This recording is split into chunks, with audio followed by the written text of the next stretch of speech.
Hello and welcome to episode 70 of the Ask Historians podcast.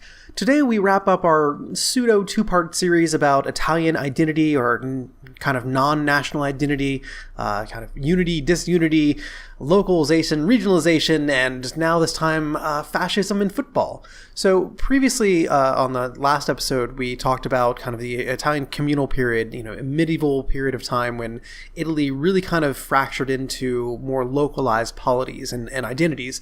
Now we're talking about the time in the early 20th century when the fascists were coming to power and they were attempting to kind of, in a way kind of unify Italy to make Italy great again, you might say, in a certain parlance of our time. But they, of course, faced a few challenges on how to do that. And the lens that we're looking at today is, I thought, a very interesting one because, we don't do too much sports history on the Ask Historians podcast, but it's one of those little untapped veins of historical fun and knowledge that kind of gets overlooked because people, by serious academics say, oh, sport, it's not a proper academic thing, which is not very true. That's kind of being overly harsh on academics. But we will be today looking at kind of this intersection between the fascists' own, Italian unification and glorification project, and also the sport of football itself, particularly in Italy itself. And if you are a fan of, Serie A or any of the Italian football leagues,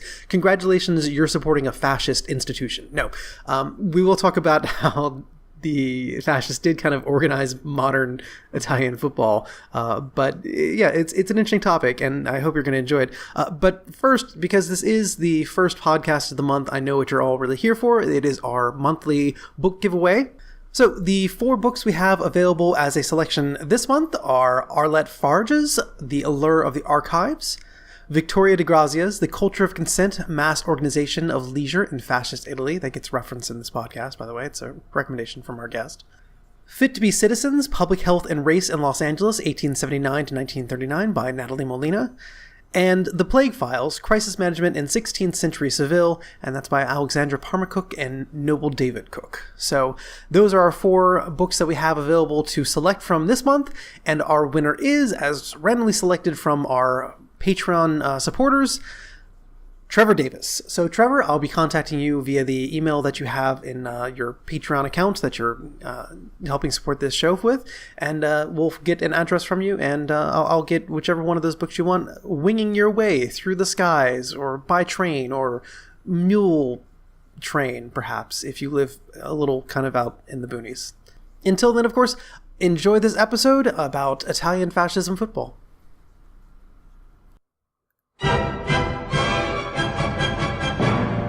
Welcome to the Ask Historians podcast. Hello and welcome to another episode of the Ask Historians podcast. Today I am here with, one of our users called SunshineBag, although clearly he definitely goes by something else in the outside world. And we're going to be talking about Italian football, Italian fascism, and how they fit together. So, Steve, before we get started on that topic, could you give us an idea about what got you interested in the subject? Well, what got me interested in the subject initially, of course, I'm a massive football fan. I am from Italy. A lot of my family is from Italy. I started studying Italian history and I started noticing a lot of the overlap, a lot of how you can be informed on many aspects of modern Italian history through football. It has a very strange overlap and very almost coincidental overlap in a lot of places that really inform more on the study of fascism than most people probably would give it credit for. Because, football is not, although I think you're about to tell me this is very disputed, football is not a native Italian sport. No, in fact, a lot of people will call it a heresy to say so, especially the Italians, but football, as it's recognized in Italy, was brought over by English sailors on their way to India in the 1870s and 1880s. Of course, this was when the game of football itself was undergoing a massive evolution in both England and the United States, with England evolving association football and rugby and the Americans adopting their own brand. The first football club in Italy is generally recognized to have been formed in Torino in roughly 1891. very popular, but had very little room to grow as it was only made up of local workers. Shortly after that, however, is when the officially recognized first club in Italy is born. That'd be the Genoa Cricket and Football Club. And it was named with those English titles, alluding to the fact it was founded by English. Now, the amusing part of that is while many contend it to be the true birthplace of Italian football, it was initially restricted against Italian membership. It's very important to note at this point that it was founded by English consular officials, and its official name, of course, was completely in English. It was born without an Italian identity. But then after that is when you had clubs started forming in both Torino and Genoa and banding together under a nascent Italian football federation, and the first real championship games started to be played in 1898, which is when Genoa became the first inaugural champions. This championship that was in 1898 is actually held with the same amount of weight as the one that Juventus won this past year. So now, was this primarily because we're talking about Torino and Genoa, and was this primarily kind of a northern Italian fascination? Yes, this is one of the things that goes into how calcio would be informed for Italian society in general, because from its beginnings, the game was very strong in the north, especially in Torino, Genoa, Milan. And the reason behind this plays into the northern-southern split in Italy. And it is a very real thing. Northern Italy, especially prior to this, the Kingdom of Sardinia was light years ahead of the Kingdom of the Two Sicilies in terms of infrastructure, in terms of railroads, in terms of farming and everything. Had almost triple the amount of rail networks, despite possessing well under a corresponding proportion of the area. And thus, one of the big places where you saw calcio really forming was in heavily industrialized areas. And the north just had a preponderance of these, where the south really didn't for many, many years. Italy really only became an industrialized nation right around the turn of the century, right around 1900s, when you first start seeing what in other countries had happened, 80 years beforehand.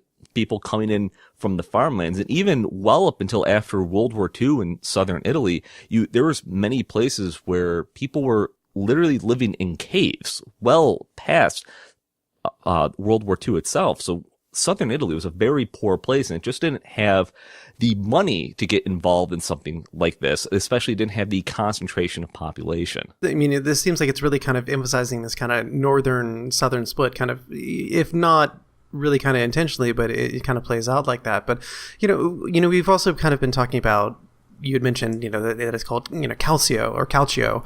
So, I mean, was there an attempt to, I guess you could say, Italianize football, or was this more just kind of like, more kind of regional distribution where it might be called, might be associated with, the English game football, but it might be called, calcio in other regions? So the answer to that is going to be a lot longer and a lot more long-winded than perhaps some people would like. But going back to, again, how calcio and Italian football informs on Italian society, ever since Italy had been formed from, the Kingdom of Sardinia basically taking over Italy, there had been this attempt to form Italy from the top instead of from below. It was going to be the state that decided what Italy was. We're talking the language, we're talking, the employment, we're talking the industries involved. There wasn't really a looking at the people and, forming an Italian identity from there. It was the state deciding this is what the Italian identity is, where very famously a great minority of the people in Italy spoke the official Italian language upon its founding. So this plays into, with calcio, the Italian government goes, okay, we can't call that football because that's not Italian. And they looked at, in the past, in Fiorentina, there was a game called Calcio Fiorentina. On its surface, you can't even say it resembles football in any way, shape, or form. But it was the closest name that they could grab to say that not only was this a game that was always in Italy, but that the game had evolved from this. So they were trying to impose a history upon the game that simply wasn't there. I mean, were there attempts to say, like, because you said, it's an attempt to say that the game had always been Italy. So as with anything Italian, do they reach back and say, clearly the Romans played calcio? Yeah, it wasn't so much the Romans. They had moved far past it at this point, but the Calcio Fiorentina game, which was what they were trying to draw these parallels to, they were trying to say that, yes, this game had always been here, and thus this game is Italian, it's not English. And from there, they would attempt to then, remove the English-speaking words from the game. Like, for example, you wouldn't call them the manager, they'd be the maestro. They would try to impose very just archaic terms upon the game. But this wouldn't really be accepted by the people itself until the fascists rise to power. At this point, you had many journalists that basically laughed them off. So it was basically like, well, that's a great idea, but we're going to keep calling it what we're calling it. Yeah, which is another aspect of Italian society in general. And it's a stereotype. It's a quite true stereotype. Is in Italy, it's very common to make a law, but it's next to nigh impossible to get the populace to actually follow it. Yeah, so I mean, what was pre-fascists? Back in like the 1910s, 1920s, when calcio / football was taking off in Italy. What was the organization like? Did we see like a national Italian football federation? Yes, the first federation was formed in 1898. Is when you had the main clubs in the north. They banded together to create a football championship. These were not played in the same way that people would view seasons nowadays, where you have a set number of games. It was more, loosely speaking, a round-robin tournaments of sorts. And the federation that was involved, it went from being the Italian Football Federation to the Italian Calcio Federation, was pretty inept. Their main purpose of being was to make money off of this game. It was a quite popular game, but it wasn't really self-sustaining enough at this point. It very famously only ran these championships to make money, and it just wasn't, why we say there was this federation, it didn't really do a great job of promoting the game. You had rules being made for no reason whatsoever. You had expressions being thrown out for no reason whatsoever. The foreigner rules were also one that they were constantly changing. The game, pretty much, it was organized yet not, if you can understand where I'm going with that. I know this is kind of like a harsh stereotype of Italy, but was this kind of rife with corruption and scandal and betting and bribery? Short answer, yes. The longer answer is we wouldn't see the stereotypical corruption and so on and so forth until the fascists took over the game. And it was really through the fascists taking over the game and thus taking over Italy is where you start seeing a lot of these stereotypical corruptions start to begin. Well, let's pivot a second because, we're talking about the history of football, but, we keep talking about fascists. So, I mean, give us an idea about kind of in the 1920s where fascism was in Italy. So, fascism, of course, comes to power with the March on Rome in the beginning of the 1920s, and it's been referred to as a soft takeover of Italy. There are some historians that will dispute that, but the easiest way to look about it is the Italian prime minister derived their power directly from the king. The king was who appointed the prime minister and thus appointed the head of government. And that is how Mussolini came to power, as he attempted to institute and make it seem like there was a bigger coup happening than there actually was. And that is the easiest way to explain why power was handed directly to Mussolini. Now, the fascists, they themselves weren't a meek group of people when they were coming to power. They quite literally were going around the countryside, beating people, tarring them, forcing castor oil down their throats in order to get their way. Very famously in Bologna, when Leandro Arpanati, who we will get back to him in a bit, when the socialists were elected after fascists rise to power, Arpanati brought a group of fascists down to the local town hall and instituted a riot, more or less, that scared these people away from government. So the fascists, why we say that they had a soft takeover of power, what it really was that it was a rolling number of years from the slowly entrench themselves, where it went from the fascists being a party of Italy to being the state of Italy. And that was accomplished between 1926 and 1928 is when they finally went from they are just one of a number of parties in Italy to they are the only legally recognized authority in the entire nation.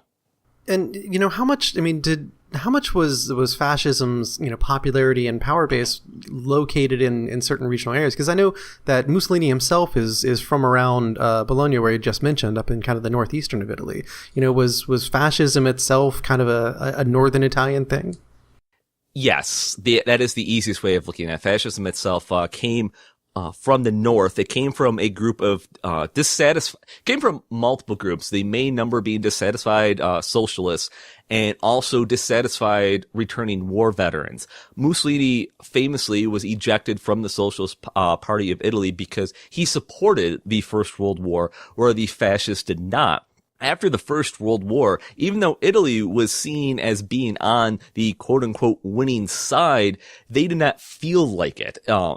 It is a whole study in itself in how Italy devolved from, a liberal state, which it was, to being this fascist state. And a lot of it had to do with Mussolini, especially the fascist, really trying to institute this memory that even though Italy came on the right side of the war, they did not get their just due from the war. And you had a lot of course, this is the rise of Bolshevism is going on, and the fascists try to position themselves as the logical extension of both capitalism and communism. They weren't supposed to be a alternative to them. They were supposed to be, we are the next step after that. The problem is, what fascism really is, as a definition, is next to impossible to nail down unless you want to get into an Orwellian nightmare. The Fascist Party itself, why you can debate what it was attempting to do, why you can debate its economic policies, why you can debate its racial policies, at its base, it was a tool for Benito Mussolini to maintain and centralize power in himself. Yeah, I mean, fashion itself always does seem kind of like something very hard to pin down, because it does seem to be a sort of, I don't know, almost uniquely situated in the time period it came about in, because, most people think fascism, they immediately think, Nazi Germany, but, we're talking about the 1920s here and Mussolini's rise to power. It was really, Italian fascism really predated the rise of the Nazi party, right? Right. Hitler famously looked to the rise of fascist Italy for a lot of his inspiration. And it's a point I wanted to get on, because I notice I get some questions about this from time to time, is there's a debate on Mussolini and fascism in much the same way there is the functionalism versus intentionalism debate in the study of the Holocaust, of just how much of fascism in Italy was Mussolini, and just how much was Mussolini a tool for fascism. There are many competing arguments that go each way that says that, that says fascism for all intents and purposes was just a tool for Mussolini. Mussolini famously did not trust the fascist party. He did not view them as being anything more than a tool until he completely consolidated his power in 1928, where meanwhile, you had members of the fascist party themselves using the image of Mussolini to boost their own credibility in areas. So it's an interesting debate that goes back and forth, where I can say Italian fascism, the big F of fascism, almost exists outside of the small f of fascism, which generally gets thrown around for any authoritarian government. The main thing with fascism for the Italian side is the totalitarian aspect of it, which once again goes into the who was actually in charge here. The Italians, they were the ones that came up with the idea of a totalitarian government where the entire government was completely situated around one man. but why it was, the autonomy that was given to many of the people below him sort of betrays this idea of it being a complete totalitarian government. Well, I mean, what really was the view for Italy that Mussolini had? And was that kind of distinct from what the, Italian Fascist Party in general had? What is the ideal Italian state under Italian fascism? The ideal Italian state under fascism is one that is consistently at war with the rest of the world, showing how much stronger Italy is as an Italian race, and that they have complete economic autarky over themselves, and they are constantly expanding their area to bring about what they viewed as the old Roman Empire. If that sounds like I'm using a lot of hyperbole, that's because I'm drawing it from the man himself. He had a constantly evolving view of what he saw as the end destination for fascism. It was always a grandiose plan that they were working for, and it quite consistently failed. Is the thing that most people need to realize, is that a lot of Mussolini's and the fascist party's plans of, okay, we're going to expand the race of the Italian people by having a war for births. We're going to have more Italians being born. That failed. We're going to have a war on grain, which is what they called it. We are going to, increase our grain production. That failed. We are going to make it so that the Italians don't have to worry about their food sources. Well, from 1930 to 1936, the price of grain in Italy skyrocketed, where it was cheaper to import steel than it was to buy Italian grain. The Fascist Party, for all their grandiose plans, consistently failed time after time after time again. One of the things you said here, we keep talking about, it seems like really the fascists' plan for Italy was just kind of have Italy be this great power on the stage of the world. It seems like a bit of an inferiority complex. Yes, there is a lot of that rife within fascist literature. Of course, they don't portray it as an inferiority complex, but you can certainly draw that conclusion. Yeah, and at the same time, we're talking a lot about, Italian this, Italian that, but what we talked about just a few minutes ago is that, Italy wasn't exactly wholly united behind this idea of a united Italy. The state of Italy itself, the modern state of Italy itself, had only come into being, just a few decades earlier in 1870. Right. The interesting thing about one of the things fascism did succeed at least on its surface, was uniting the people as much as possible behind a common goal. What that goal, of course, was ever changing.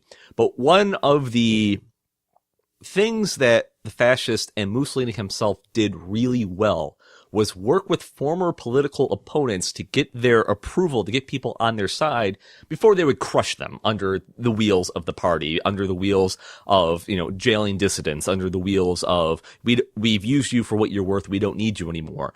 They very famously did it with the communists. Leandro Arpanati is an example that I like to use for this. In Bologna, the communists had a stronghold in this area. It was known as a very red region. While Arpanati worked hand in hand with the socialists and the communists, to the point where in a lot of the literature of the era, you will find references to, yes, the fascists are violent people, but nobody can say a bad word about Arpanati. He's a great guy to work with.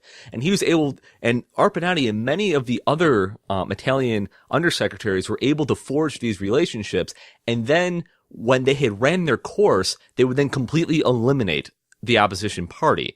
And when I say eliminate the opposition party, I'm talking secret prisons and the like. So you have a very charismatic leader, of course, who is saying all these great things, or things that the Italians want to hear, and you have his underlings going around sowing the seeds to make sure that the Italians themselves support this guy. The Italian Fascist Party was very popular. You cannot get around that. Until the late 1930s, they had this full authority to do what they want, except for a couple blips that happened in 1924 and 1931. For the most part, they were a very popular party, even with all the failings they had going on from just the way they're able to position themselves. One of the sources you recommend I look up from my background research was Victoria de Grazia's The Culture of Consent, Mass Organization of Leisure in Fascist Italy. And, one of the points that she made was pretty important to me, in the fact that she noted that, fascism could never hope to outcompete, communists and socialists for direct appeals to, the workers, the laboring class. Because communism, socialism saying you guys should be in charge, and fascism can't really compete with that wholesale scale of goods. So they kind of had to come up with, another bill of goods to sell them on, and in this case, it seems like it was very much kind of this great Italianness. And I guess, how did football, calcio, fit into that dream then? Well, how that fit into that dream is quite interesting, because famously Mussolini was not a major fan of it. He did not view it as a fascist sport. He viewed it as unmanly, in fact, which is interesting in and of itself from what Mussolini saw as manly. But you have this look at what's high politics, what's low politics in Italy. And one of the things that the fascists saw that the other parties weren't taking advantage of was how sporting in general can be used to enrich a country and to enrich a populace. The socialists and the communists, they attempted to start their own sporting groups. They weren't popular. They did not have a lot of backing. It wasn't helped by the fascists themselves going in and burning down these buildings from time to time. But the other aspect that they had to contend with that is usually overlooked is the Roman Catholic Church. They also had their own sporting societies. They did a lot of the early legwork that the fascists would turn to and almost use as a model from time to time. Where calcio comes in is during World War I, the government of Italy, they saw that they were able to sort of mollify their troops by really doubling down on showing the results of the ongoing calcio games across the country. Of course, most of the players were off in the military themselves at this point, but the games were still being played. And they were being played and played up for propaganda reasons. And it seemed to really start to take hold in World War I, where you start seeing the game start to spread from mainly centered in the north to now it's starting to spread down towards the south. And you start seeing, it's where you start seeing this fanatic following of these games happen. So after World War I, the game starts to become more and more popular. There's, of course, the famous tribalism that goes on in sports. That has really started to develop because, once again, going back, Italy is a country that's divided by itself. The different regions themselves, they started, growing this tribalism, and it was seen as a way for purely propaganda reasons to, pull people into the party. And that's where it starts to get interesting, is that the fascists wanted to use sporting to not only create a society that, was, compliant with them, sporting being the opiate of the masses. They also wanted to use sporting in general as a way to create fit Italians, to create people that are ready and willing to serve in wartime, because that is one of the end goals of fascism, is that history is moved upon blood, that, we are always going to be at war. So we have to do this because the previous Italian administrations had tried to institute physical education. Even laws had come down trying to institute physical education, and the educators themselves, they basically laughed and didn't go through with it. They're supposed to be getting at least 30 minutes of education every 3 days to the children, and they weren't getting them because nobody really saw the point in doing so. Now, you had mentioned that Mussolini himself was not a calcio football fan, and that he saw it as unmanly. So, I mean, what were the manly sports that he considered? And was there ever kind of an attempt to make those paramount or come up with some sort of uniquely Italian alternative to football? The uniquely Italian alternative that they tried to go for was Calcio Fiorentino. That was the uniquely Italian game that they tried to institute. It failed. It wasn't what Calcio Fiorentino, as John Foote, very famous historian on Italian football, said, tells little or nothing about the history of Italian football. They basically were trying to reinvent a tradition, which is very famous of Italians. Mussolini saw things like horseback riding as quintessentially Italian, saw things like regular calisthenics. He saw those as quintessentially Italian to, produce the fit Italian body that the Roman statues foretold were what being Italian was. That the Italians were descended from the race of the great Roman Empire, and thus they should aspire to be what they were. They were to be hunters. They were to be the most characterized manly men that you could think of. That was what Mussolini saw as being Italian. In other words, kind of a vague muddle without the, I guess you'd say, organization or drama of a football league. Right. I want to make this point. If it seems like I'm really equivocating a lot of things, it's because, once again, going back to source material, what the fascists said, what the fascists did, tend to be two completely different things at times.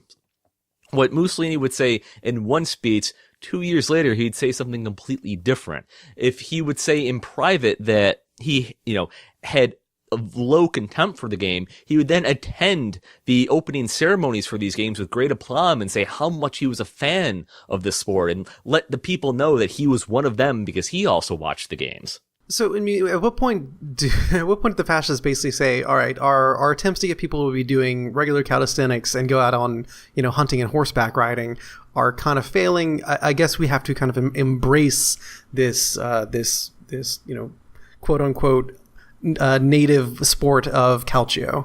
They never really stopped until 1936. They always kept attempting to get people on this bandwagon.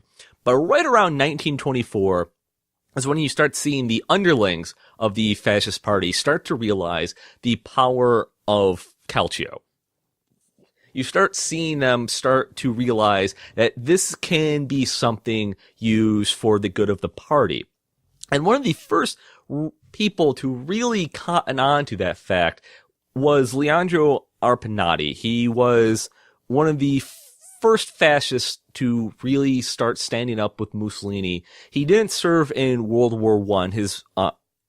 His profession allowed him to skate by through that, but he came out an ardent supporter of fascism. He used to be an anarchist. And 1924, he starts to come to power in Bologna. And he views Bologna as where the rest of Italy should turn on its spoke. He does everything to get the rail networks to go through there. He barters with, local party officials from the socialists, from the communists, even from the anarchists to, really come over onto his side.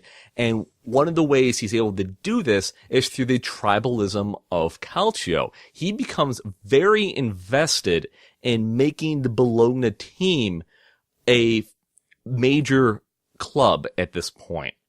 Now, up until 1925, there had not been a team in Italy that had won the national championship south of Genoa. If you look at a map of Italy, that's not that far south. The game was very prevalent up in the north. Well, one of the things that the fascists wanted to do, they wanted to use this game to, of course, try to build this new Italian character. And to do that, they were going to need to start making the game more accessible to people in the South. And the way to do that is to have winners come from the South. So Arpinati becomes very involved with the Bolognese team. And it culminates in a match between Bologna and Genoa in the 1925 in June of 1925. The Genoese team, of course, it was founded. They were very proud of their English heritage. They had been forced to change their name by this point by the fascists from Genoa to Genova, which is the Italian name for the city, because they wanted to erase all the aspects of the English part of this game. There's a match played in the championship it's tied. They have to have a replay. It's tied again. There's multiple replays that go on. Finally, the third game in this series is one of the most controversial matches in Italian football history. At halftime, Genoa is up by 2. And then midway through the match, there is a pitch invasion after an apparent goal that didn't happen. And this pitch invasion is by not just regular fans, but by the fascist black shirts and Arpanati himself.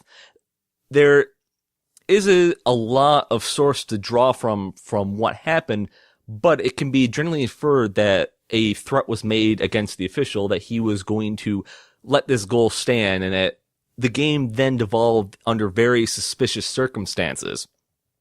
A complaint was actually lodged by Genoa. It landed in the Italian parliament, but the fascist press throughout the country started playing up the fact that there was absolutely nothing wrong. It was Genoa that was stealing this game, in fact. When the replay of that controversial game happens, after that game ends in a tie again, violence breaks out at the rail station after the game, where actual shots are fired by the Bologna supporters, who are mainly fascist black shirts, at the Genoa supporters, who are mainly not. Finally, the game is played under a blanket of nobody's to know about this in Torino on the 5th of July, and the game is surrounded by the Carabinieri, the Italian military police. They are protecting the game, and also the fascist black shirts and Arpanati himself. Bologna, of course, wins that game. They go on to win the championship. Arpanati now has the feather in his crown that he can take back to not just Bologna, but also the fascist party in general, to show, okay, we can use this team for propaganda purposes now, and he's able to get a stadium built, which becomes part of the fascist stadia propaganda campaign, where they then attempt to start going, okay, the Romans used the Colosseums for, as the center of town, as where everybody came together. And the fascists start viewing this as a way to, okay, we can start drawing the people into us because we have these stadiums now. And these stadiums are grand events. They are grand stadiums. A lot of them are still around and in use today. They were, all white marble. They were gleaming. They were made to look exactly how the fascists saw what the Romans did. Yeah, because I was going to say, if there's one thing that fascists love, it's giant monumental architecture. So I was going to ask if part of the popularization of football underneath the fascists was kind of, building stadiums. But I guess the stadiums also kind of showed off the fact that Italy was, an industrial power as well. Right. There was multiple uses for these stadia. One of them, of course, being the propaganda purposes of, let's draw, 30,000 people or more together in one spot, and we can say we're the ones that did that.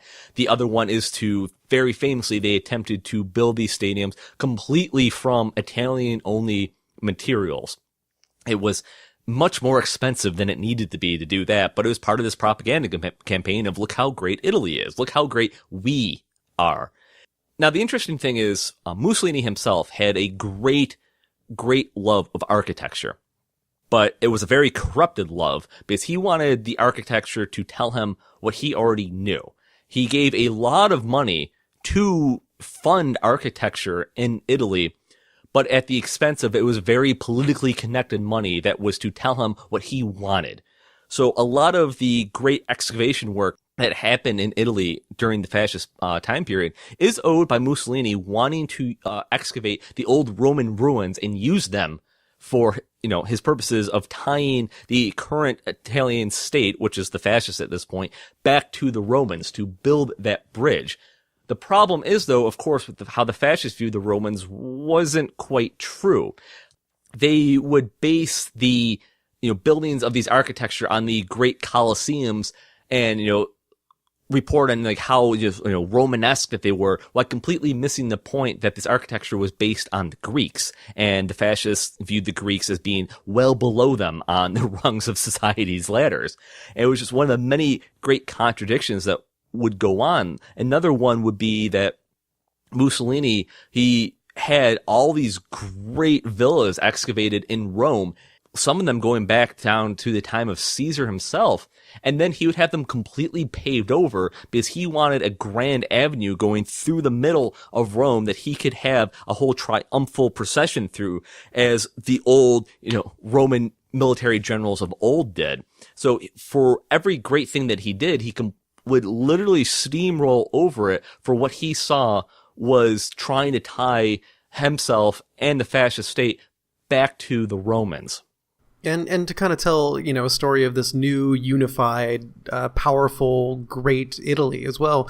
And because when you were talking about this, the pitch invasions and all the other kind of, I guess, in black shirt interference in these matches, previously I was thinking like, well, that just sounds like the fascists basically interfering to form the narrative they wanted, which is to make Bologna, this great football power, I guess you could say. Let's kind of look at it and, it's, as you said, feather in the cap. But I mean, is there a distinctive point where the fascists basically just say, okay, we're in charge of football now? Yes, that was after the 1924-25 season. That season, in fact, 1926, the officials in the game, they are tired of the fascists basically sticking their nose in every chance that they get. They are tired of the Italian Football Federation not paying them well. They are tired of having to endure being shot at by fans. So the fascist party steps in and goes, okay, done. We are remaking the game how we want. And that leads to the Via Reggio Charter of 1926, which from that point on, that basically forms the basis of Italian football even to this day. It is completely descended from this charter, and they set rules on the professionalism of players. They set rules on how the game is structured, like the different levels of the leagues that you had, the teams themselves, the limits on foreign players in the game itself is set at this point. So in 1926, that is when the fascists decide that, okay, everything is going to be exactly how we want it to be. And in fact, they then appointed Arpinati to run the Italian Football Federation, to be in charge of implementing these new rules. So, I mean, how much was this just basically a blatant propaganda arm for the fascist state then? Were these fair games, or were they kind of rigged from top to bottom?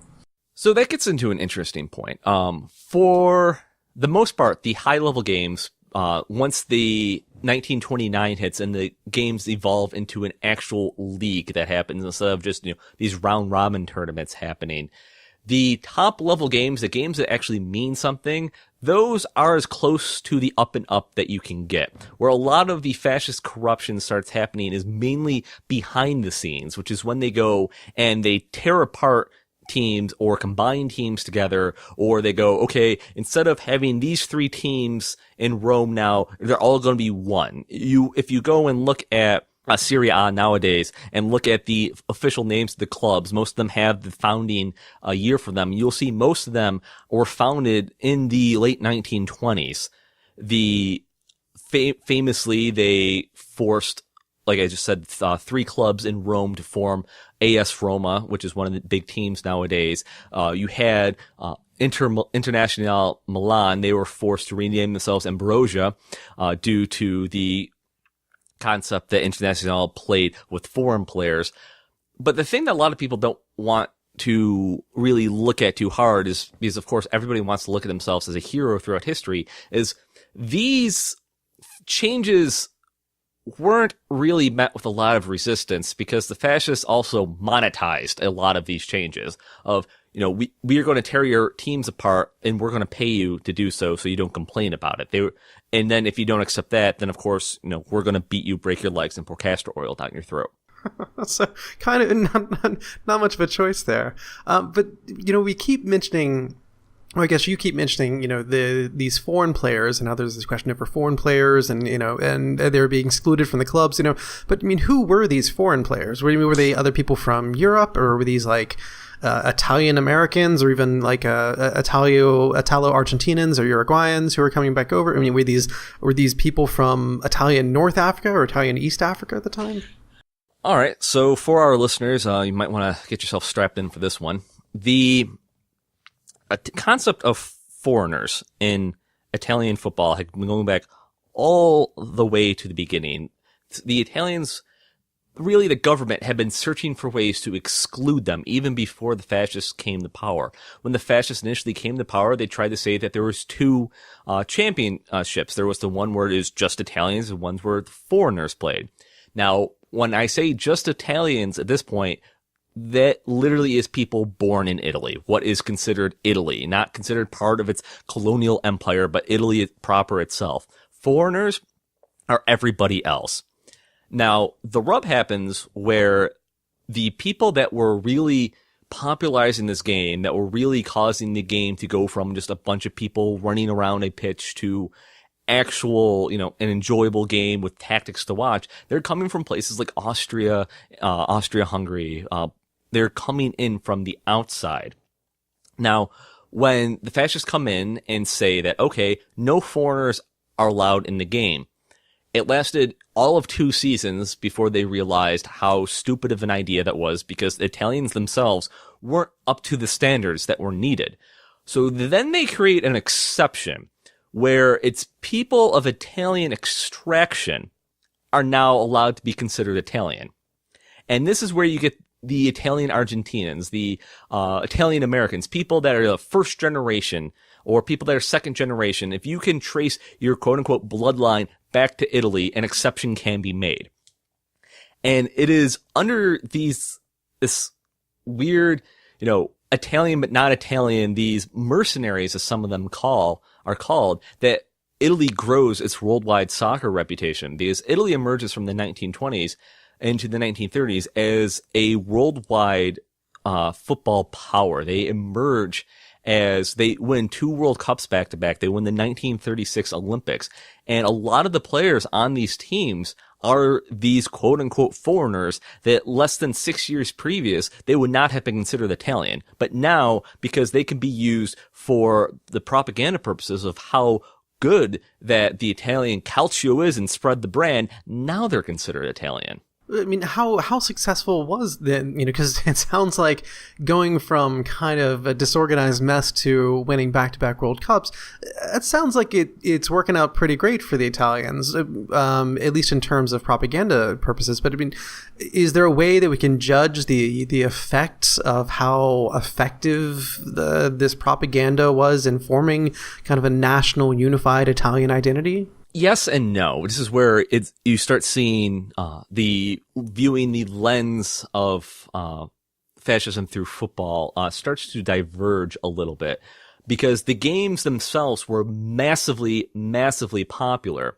But even though the Italian team is winning, even though that they're making sure that the team is playing all these major teams, even though they are accomplishing what Hitler was trying to do in the 1936 Olympics by winning these games, it is really hard to say until after World War II, which is getting a little bit further ahead, which is when historians start to see that a lot of Italians start to identify the Italian national character and their identity with the team itself. In a lot of my research, I haven't found a lot of that being lined up during the years of fascism. It's only after that and through many years of inertia that you start seeing Italians identify themselves. One of the first and foremost ways is through football. Well, yeah, and I definitely want to touch on that in just a minute. But to take a step back, what was the role of calcio in kind of the lead up to World War II? Because it seems like with the 1934, 1938 World Cup victories, I mean that seems like a very high point in Italian football's history. But it was very shortly followed by the largest military confrontation that I think the world has seen. One of the biggest mistakes that Mussolini ever made, going on the topic of him for a second, was involving himself in the Pact of Steel with Germany, which is what basically solidified that Italy would be going to war with Germany no matter what at this point. Mussolini viewed this Pact of Steel that it would delay war until 1943. At the same time that this is going on, Mussolini is trying to play himself up as, this major player in Europe. He's trying to come off as one of the great names. He famously, during the Munich conference, he tried to position himself as the great negotiator, the one that caused, Hitler to take a step back from the brink. He, during the phony war between war was declared between Germany and France in 1939, Mussolini was attempting to play everybody off of each other at this point. He was informing the English and the French of German plans. And it was only after he realized that maybe Germany is going to be able to steamroll through the rest of Europe that he fully threw himself onto the German side. And a lot of that was because he wanted people dead to get a seat at the bargaining table. It was one of his famous quotes that he said, I only need 1,000 dead soldiers to have a seat at the table of negotiation, because he then wanted to, start carving off more pieces for what he saw as the Italian empire that would come. And all this goodwill, all this propaganda that the games had led to at this point gets completely thrown away in one of the most catastrophic war efforts in modern history. So, I mean, was this also kind of, because we touched on it briefly with the idea of excluding foreign players, but was there also kind of a racialized ideology? Because we talked about how the Italian fascists looked down on the Greeks, but was there the kind of racialized ideology in Italy as we saw in Nazi Germany? I assume not quite as severe, but do we have something similar happening? Until 1938, you really can't say that there was a formalized policy. In different aspects of Mussolini's life, of course, he will, his words will tell you different things. At one point, he will tell you that the Jews have always been Italian since the Roman Empire. Who are we to exclude them? And then turn around and, of course, institute the racial laws in 1938. He will also then turn around. Margherita Sofretti, of course, being one of his main mistresses, is known as the Jewish mother of fascism, because of how much of a role she had behind the scenes with Mussolini. The Italians themselves, they didn't really subscribe to a lot of these social Darwinism, eugenics ideas, because where Italy associated, they're associated with the Mediterranean people, which on this hierarchy that is, being attempted to put out, the Italians find themselves pretty far down the rung on this ladder. So what they're attempting to do is they're attempting to create this identity of Italians themselves being of a better race. And if that means whatever brand of Italian you are, well, that is great to them at this point. And I mean, does that tie into this idea that we talked about sport forming strong minds and strong bodies?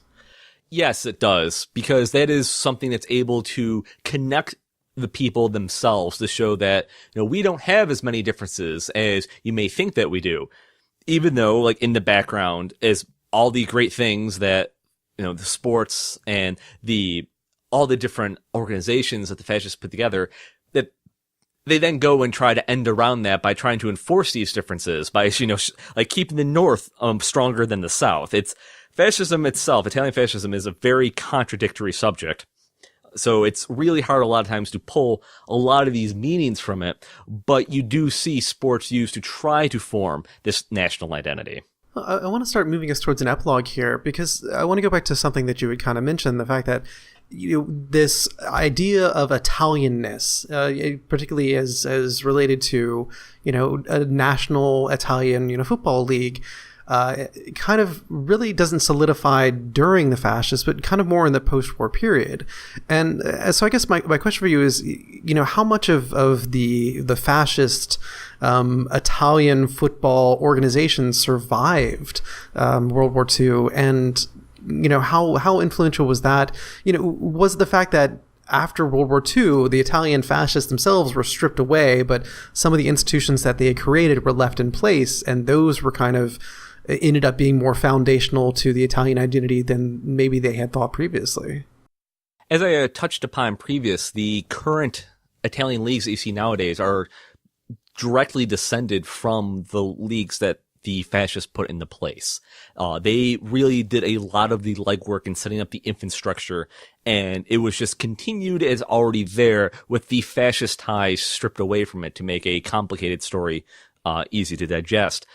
A lot of that you have to look into is the years 1943 to 1945, just what Italy was going through in general with trying to take back its own country as it's involved in a civil war between the legitimate Italian government and the Salo Republic, which is really just a German puppet state at this time. And one of the easiest ways that the Italians were able to take back their country was when they would reconquer an area with the Allies, they would just continue it on as normal, just not under the fascists. It would be, without the fascists. And you had a lot of people that were really responsible for a lot of the ills that were going on in society, allowed to escape almost scot-free at points, as Italian scholars, as Italian politicians were doing everything possible to divorce Italy from this idea that they were fascists, that that fascism was something that was placed upon themselves.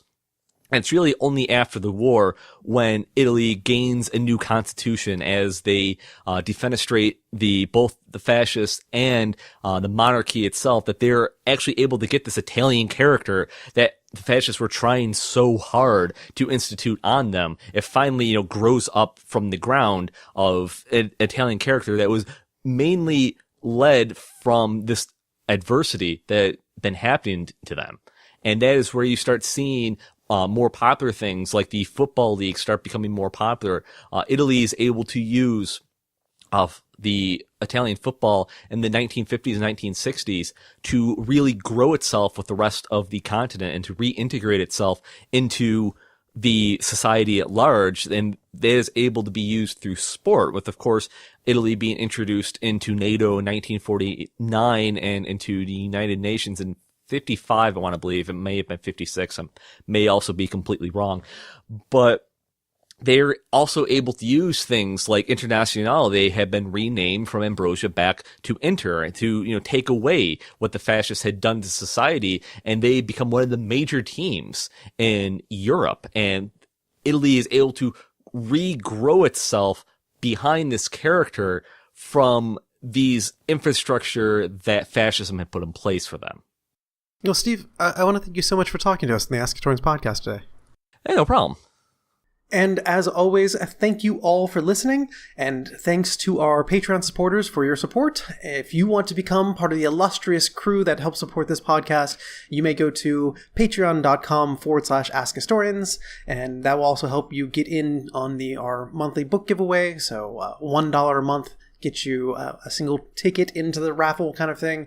$5 gets you 2 tickets, and $10 a month gets you 3 tickets. And beyond that, we just start thanking you publicly on air, I guess you could say. So a big thanks to 40K Freak for being so generous in their support of the podcast, and for making me say 40K Freak in an otherwise very staid and serious podcast.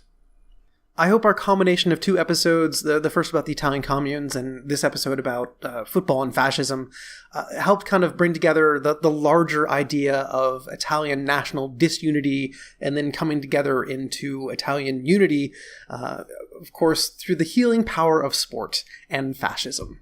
So also, I hope you really just enjoyed this episode. It's really fun to take these kind of 2 disparate ideas, such as, Mussolini's black shirts and, Abruzzi football, calcio, and put them together and see how they intersect and connect together. And also, kind of next time you're watching, Serie A or the Italian National League, in a match somewhere, you can kind of think, this has an odd story and background behind it. And you get to be that guy sitting at the bar or the pub who gets to say all sorts of, seemingly outrageous things about Italian football.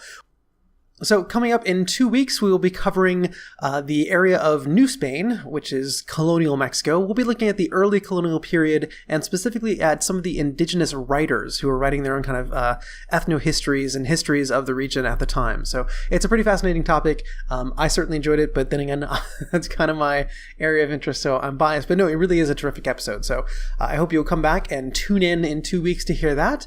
In the meantime, please do continue to support us via Patreon and and subscribe to us on iTunes or Google Play or however you get your podcast from. And please do, if you like the show, leave nice, helpful messages, because apparently that bumps us up in the algorithms and makes us look even, makes us look good. And we really can't look good without your help and support. I can only do so much. So thank you all for listening. Thank you all for your support. We'll see you in 2 weeks. You've been listening to the Ask Historians podcast. For more history like this, visit us at reddit.com/r/AskHistorians and ask over 100 historians and enthusiasts anything you want to know in history. Find us on Twitter as @AskHistorians and subscribe to the show on iTunes. Or visit askhistorians.libsyn.com. Thank you very much for listening, and join us next time on the Ask Historians podcast.